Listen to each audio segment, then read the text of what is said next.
नमस्कार दोस्तों, आप सबका स्वागत करता हूं मैं हमारे YouTube चैनल नवोदय क्लासेस 2020 में।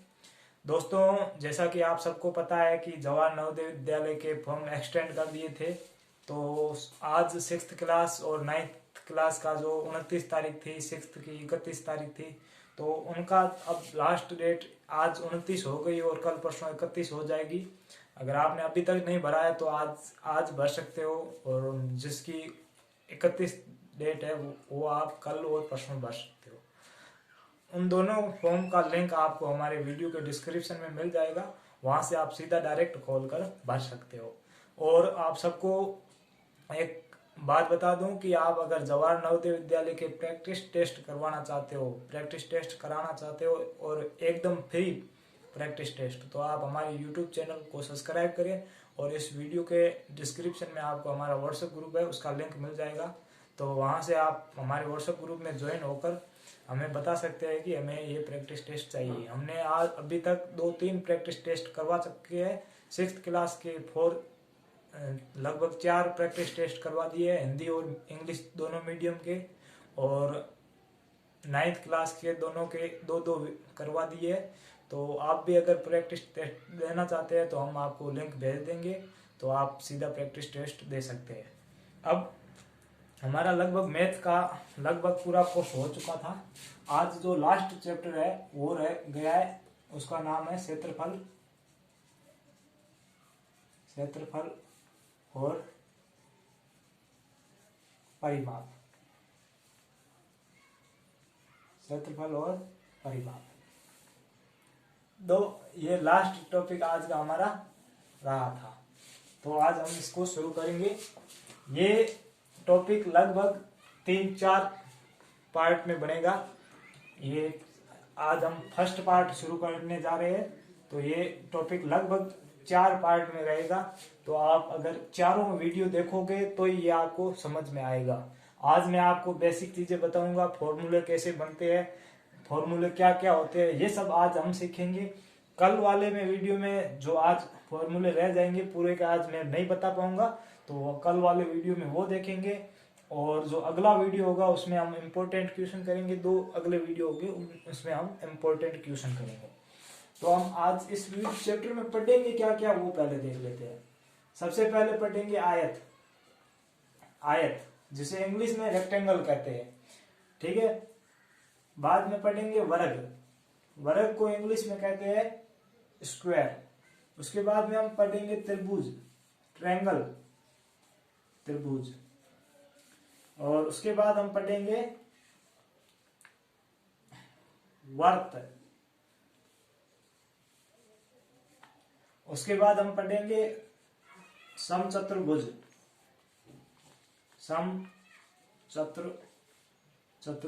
समचतुर्भुज। उसके बाद हम पढ़ेंगे समांतर चतुर्भुज,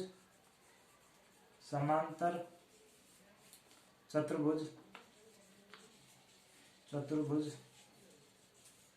और उसके बाद हम पढ़ेंगे समलंब चतुर्भुज, समलंब चतुर्भुज। समलंब को ट्रेपेजियम कहते हैं, इसको समांतर चतुर्भुज, ये समचतुर्भुज, समलंब चतुर्भुज। इतने टॉपिक हम इस चैप्टर में पढ़ेंगे, ठीक है। अब हम शुरू करते हैं आज का पहला टॉपिक, जिसका नाम है आयत। अब आयत की आकृति कैसी होती है, मैं पहले सबसे पहले यही बताऊंगा।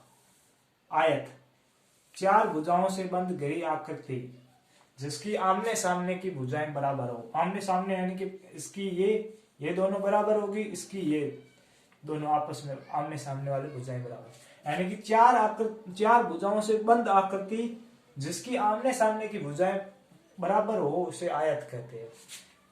आयत ये बराबर है। अब दोनों में देख लो, जो ज्यादा लंबी है उसको हम लंबाई कहते हैं, ये लंबी है तो इसे हम लंबाई कहते हैं, और ये चौड़ी है तो इसे चौड़ाई कहते हैं। इसे इंग्लिश में लेंथ, इसे ब्रेथ, ठीक है। अब हमें सबसे पहले बात आती है इसके क्षेत्रफल का। फॉर्मूला क्या होगा, क्षेत्रफल। अब क्षेत्रफल की बात करते हैं। अब क्षेत्रफल क्या होगा, आपको लंबाई को चौड़ाई से गुणा करना है, सीधा सीधा लंबाई इंटू लंबाई गुणा चौड़ाई, चौड़ाई। अब आता है परिमाप का फॉर्मूला। परिमाप, परिमाप किसे कहते हैं? परिमाप के बारे में आप एक बात हमेशा ध्यान रखना, भले किसी का भी परिमाप पूछे, आयत का पूछे, वर्ग का पूछे, त्रिभुज का, वर्त का, इसे वर्त के परिमाप नहीं कहते, परिधि या परिमिति, जो भी इसी परिमाप ही होता है, नाम चेंज है। इसका परिमाप पूछे, इसका किसी का भी इनमें से परिमाप पूछे, तो आपको क्या करना है, इनकी जो जितनी भुजाएं है ना, भुजाओं का टोटल योग कर देना। क्या हो परिमाप का क्या फॉर्मूला, सीधा सीधा परिमाप बराबर भुजाओं का योग, भुजाओं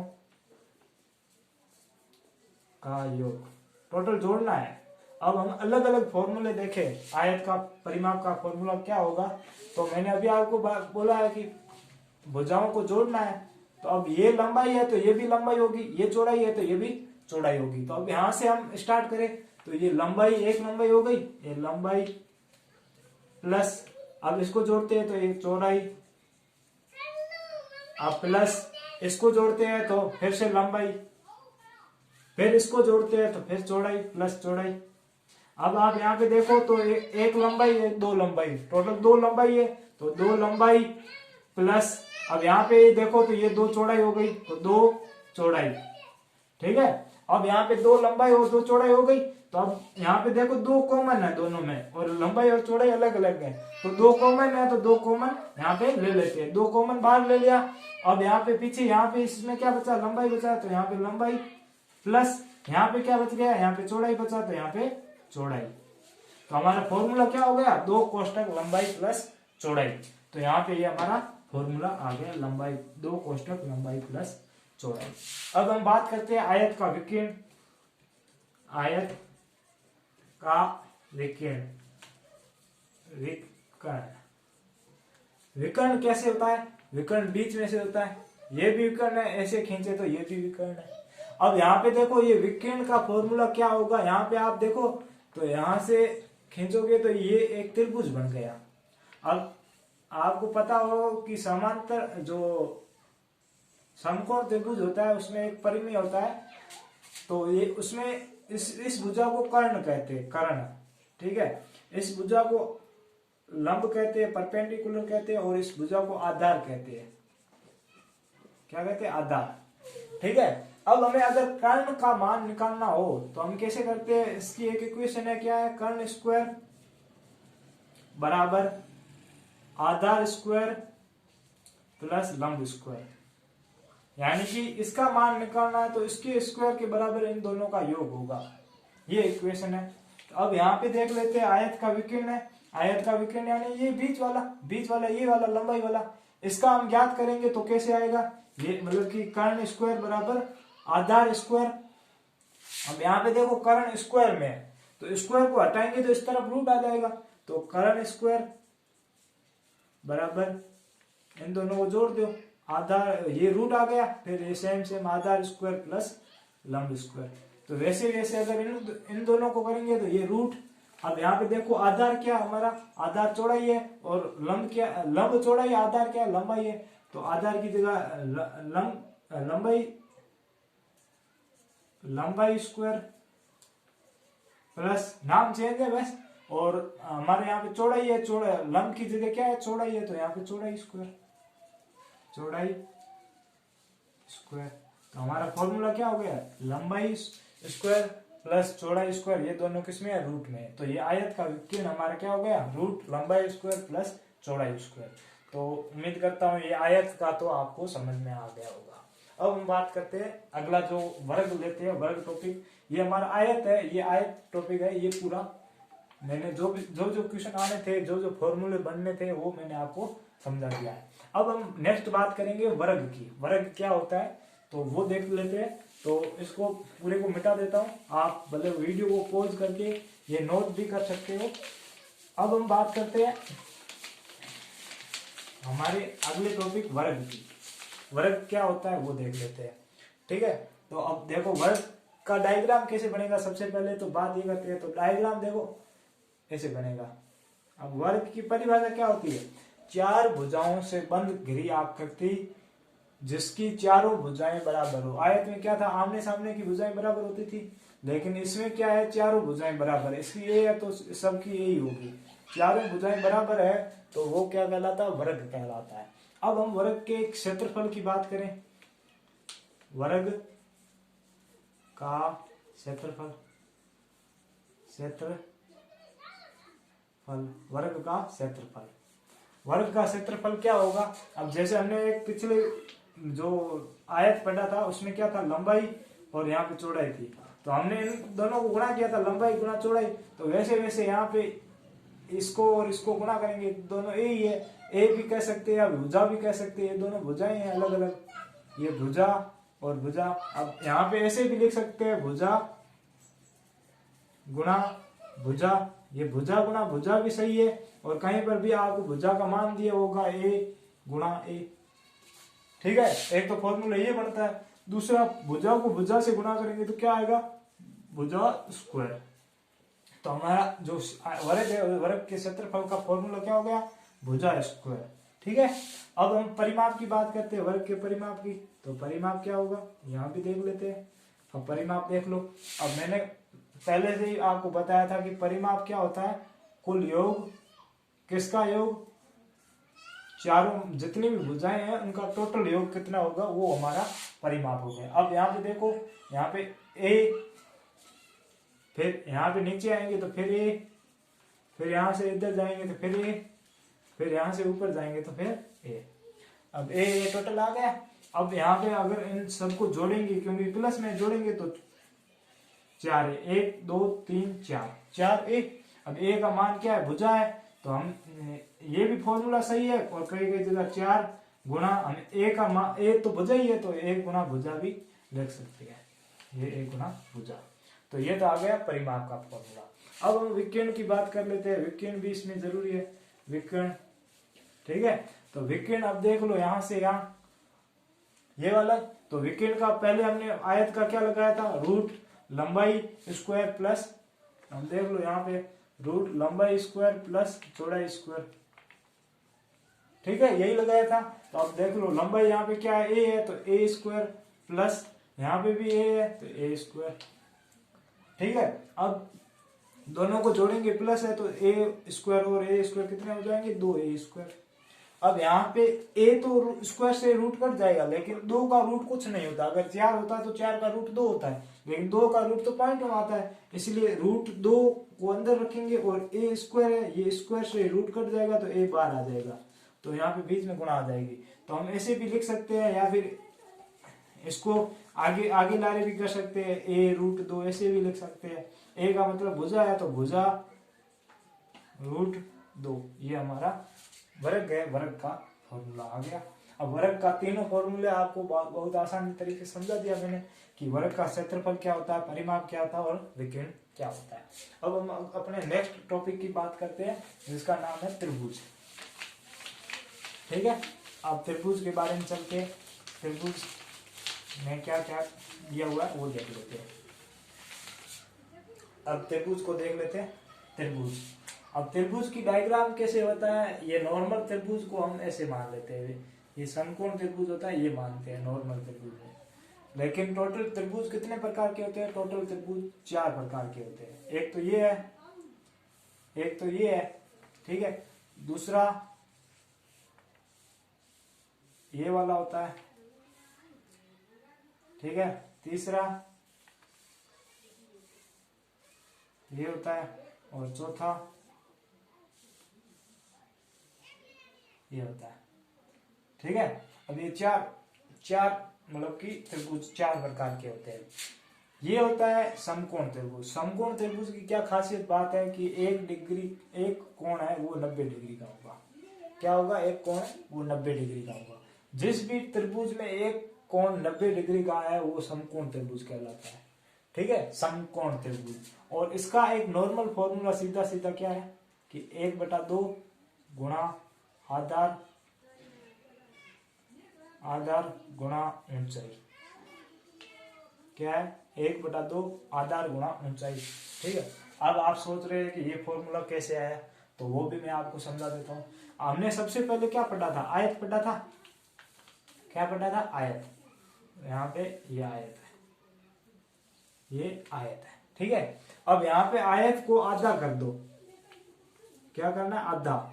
यहाँ पे आयत को आधा कर दो, ठीक है। यहाँ पे आयत को आधा कर दो। आयत को आधा करेंगे तो यहाँ पे आयत का जितना क्षेत्रफल होगा उसका आधा ही त्रिभुज का क्षेत्रफल होगा, तो ये त्रिभुज का क्षेत्रफल आ गया। अब यहाँ पे हम आधार की नीचे क्या लिखते थे, लंबाई, और यहाँ पे चौड़ाई। तो इन्होंने क्या लिखा है, यहाँ पे आधार, नीचे वाले को आधार कहते हैं और त्रिभुज में इस ऊपर वाले को चौड़ाई को लंब कहते हैं, ठीक है। आधार इसको ऊंचाई भी कहते हैं, लंब भी कहते हैं, कुछ भी कहते हैं। तो आधार, अब देखो यहाँ पे लंबाई 1/2, ये तो आधा हो गया। अब आयत का फॉर्मूला क्या था, लंबाई गुणा चौड़ाई था। वैसे ही आधार, आधार गुणा ऊंचाई, ये आपका फॉर्मूला आ गया त्रिभुज का। समझ में आया होगा आपको आसानी से। वैसे त्रिभुज वर्ग आयत है, आयत के फॉर्मूले का आधा है, ठीक है। बस यहाँ पे आप पोज करके लिख लेना फॉर्मूला कैसे आया। अब हम बात करते हैं अगले, जो ये है, ये कौन सा त्रिभुज है, इसको समबाहु कहते हैं, समबाहु। अब नाम पढ़ते ही आपको पता चल गया हो, समबाहु। सम यानी समान, बाहु यानी भुजा, जिसकी सभी भुजाएं बराबर हो, समान हो। वे तीन भुजाओं से घिरी बंद आकृति जिसकी सभी भुजाएं बराबर हो उसे समबाहु कहते हैं। ऐसा त्रिभुज जिसकी समान भुजाएं हो, सम यानी समान, बाहु यानी भुजाएं, समान भुजाएं हो, उसे समबाहु कहते हैं। अब यहाँ पे समान बाहु यानी कि इसका मान ए है तो इसका भी ए होगा, इसका भी ए होगा। अब इनको छोड़कर बाकी वाले किसी भी इन तीनों का ट्रायंगल का फॉर्मूला आपको निकालना है तो एक हीरो का फॉर्मूला होता है, वही तीनों में लगेगा, हीरो, ठीक है, हीरो का फॉर्मूला। अब हीरो का फॉर्मूला, यहाँ पे हीरो का फॉर्मूला क्या है, रूट एस कोष्टक एस माइनस ए कोष्टक एस माइनस बी कोष्टक एस माइनस सी। अब आप सोच रहे हो कि एस है क्या, तो एस का मान क्या होता है, एस बराबर ए प्लस बी प्लस सी बटे 2। क्या होता है, ए प्लस बी प्लस सी बटे 2। अब आप सोच रहे हैं कि ये ए क्या है, बी क्या है, सी क्या है, तो आपको बता दूं ए बी सी तीन ही है, तीनों त्रिभुज की भुजाएं होती है। ए बी सी तीनों त्रिभुज की भुजाएं हैं, तीनों भुजाओं का योग करके आप 2 का भाग दोगे तो वो एस आ जाएगा। फिर एस का मान रखना और एस में से पहली भुजा को घटा देना, फिर एस में से दूसरी भुजा को घटा देना, फिर एस में से तीसरी भुजा को घटा देना। अब मैं आपको एक समबाहु त्रिभुज का फॉर्मूला कैसे बना वो मैं आपको समझा देता हूं, बाकी आप इसी फॉर्मूले से कर सकते हो, ठीक है। अब हम बात करते हैं इस समबाहु त्रिभुज में मतलब कि कैसे आया फॉर्म, मतलब कि ये इसका सूत्र कैसे आया, कैसे बना। तो हम बात करते हैं, ये तीनों भुजाएं बराबर है तो हम पहले एस का मान ज्ञात करते हैं। तो एस का मान क्या होगा, तो तीनों भुजाएं बराबर है यानी कि ए का मान भी ए है, बी का मान भी ए है, सी का मान भी ए है बटा 2, ठीक है। अब a प्लस बी मतलब a 1 2 a 3 a, टोटल कितने हो गए, 3 a, ठीक है। अब 3 a s का मान आ गया। अब हम वो हीरो वाला फॉर्मूला लगा लेते हैं, ये फॉर्मूला लगा लिया। s का मान क्या है, 3a बटे 2 कोष्टक s माइनस ए 3a बटे 2 माइनस पहली भुजा a है तो पहली भुजा को घटा दो, माइनस 3a बटे 2, अब दूसरी भुजा भी क्या है, ए ही है तो इसमें भी ए को घटा दो, फिर 3a माइनस 2, तीसरी भुजा भी ए ही है तो ये तीनों को घटा दो। अब यहाँ पे आगे करेंगे सोल्व इसको, तो यहाँ पे देखो 3a बटा 2, ठीक है, 3a बटा 2।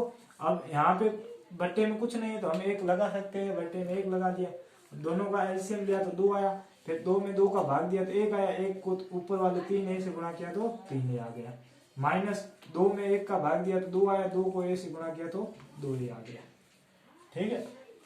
अब उसके बाद ये जैसे निकला, ये दोनों तीनों समान ही है तो इनका भी उत्तर समान ही आएगा, 2a 3a माइनस 2a बटा 2, जैसे 3a माइनस 2a बटा 2, ये तीनों का समान आएगा क्योंकि ये तीनों समान ही है। अब आगे फॉर्मूले में बढ़ते हैं, क्या आगे क्या कह रहा है, तो आगे क्या है 3a बटे 2, ठीक है। अब इन दोनों में से 3a 2 ये घटाएंगे तो क्या आ जाएगा, a आ जाएगा, a बटे 2, वैसे ही सब में a बटा 2 आ जाएगा। फिर भी इसमें भी a बटा 2, ठीक है, a बटा 2 आ गया। अब आगे करेंगे, अब पीछे वाले दोनों को गुणा कर दो तो क्या आ जाएगा, a स्क्वायर बटा 4, 2 को 2 से गुणा करेंगे क्या रहेगा। फिर इन दोनों को गुणा कर दो आगे वालों को, तो 3 a को a से करोगे तो a स्क्वायर 3a स्क्वायर बटा 2 को 2 से करोगे 4, बीच में दोनों का गुणा आ जाएगा। अब आप यहाँ पे देखो तो ये a स्क्वायर से रूट कट जाएगा तो ये a बार आ जाएगा, बटे ये 4 का रूट क्या होता है 2 होता है, तो यहाँ पे हमारा 2 आ गया, ठीक है। अब गुणा में ये देख लो, अब यहाँ पे 3 का कोई रूट होता ही नहीं, पॉइंटों में आता है, तो 3 को हम पॉइंट रूट के अंदर ही रखते हैं, ठीक है। 3 को रूट के अंदर 2, 4 का क्या हो जाएगा 2 हो जाएगा, और यहाँ पे a स्क्वायर है, स्क्वायर से रूट कट जाएगा तो सिर्फ पीछे क्या बचेगा, a ही बचेगा। तो हमारा क्या उत्तर बच गया, √3/2 a गुणा a बटे 2। अब हम एक ऊपर वाले को ऊपर वाले से करेंगे तो 3a, अब a को a से करेंगे तो a स्क्वायर बटे 2 को 2 से करेंगे तो 4। तो हमारा उत्तर क्या आ गया, अब यहाँ पे देखो √3/4 a स्क्वायर मैंने भुजा स्क्वायर, a का मतलब तो भुजा ही है, तो √3/4 a स्क्वायर, ये हमारा जो समबाहु त्रिभुज है इसका फॉर्मूला ये होता है। वैसे ही आप इसका भी फॉर्मूला ज्ञात कर लेना, समद्वि बाहु का और विषम बाहु का फॉर्मूला यही होगा, क्योंकि इसमें तीनों भुजाएं बराबर होगी तो इसका कोई फॉर्मूला नहीं बनेगा, इसका फॉर्मूला हमें ये हीरो वाला ही फॉर्मूला लगाना पड़ेगा। ये तो हो गई क्षेत्रफल की बात। अब आप सोचोगे परिमाप की बात करो, तो परिमाप में त्रिभुज के परिमाप का सीधा फॉर्मूला यही है, मैंने पहले ही बताया था, सभी भुजाओं को जोड़ दो, उसमें सभी भुजाओं को जोड़ दो, यही वही परिमाप होगा।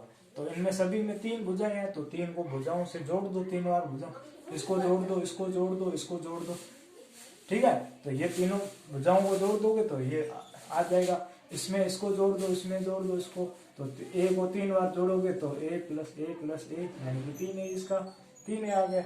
इसको जोड़ोगे तो a दो भुजाएं बराबर होती है, एक अलग होती है तो a b, तो इसका क्या हो जाएगा a प्लस b, यानी कि a और 1 को जोड़ो 2a प्लस b, ठीक है, 2a प्लस b, ये आ गया हमारा इसका।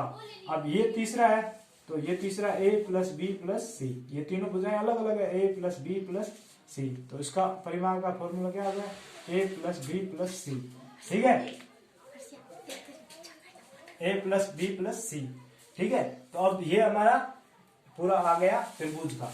अब हम जो अगला वीडियो है उसमें इन चारों की बात करेंगे, वीडियो ये लंबा ना हो जाए, बाद में कोई बच्चे बोर हो जाते हैं, तो आज के लिए इतना ही पढ़ेंगे। और इसके जो आज मैंने आपको फॉर्मूले कैसे बनते हैं, ये फॉर्मूले मैंने आपको बता दिए, आप आसानी से समझ गए होंगे, अब इसको रटना नहीं पड़ेगा, ठीक है। तो आप फॉर्मूलों को समझ चुके होंगे। अब हम अगले वीडियो में जो अगले 3-4 टॉपिक रहे हैं, जैसे कि वृत्त है, साधारण समांतर चतुर्भुज है, समचतुर्भुज है और समलंब चतुर्भुज है, उनके बारे में देखेंगे। और अगले जो 2 वीडियो होंगे उसमें जो इसके वेरी इंपॉर्टेंट क्वेश्चन है कि जवाहर नवोदय विद्यालय प्रवेश परीक्षा कक्षा 6 में कौन कौन से क्वेश्चन ज्यादातर पूछे जाते हैं, उनके बारे में हम आगे चर्चा करेंगे। तो दोस्तों आज के लिए इतना ही, धन्यवाद, जय हिंद, जय भारत, वंदे मातरम।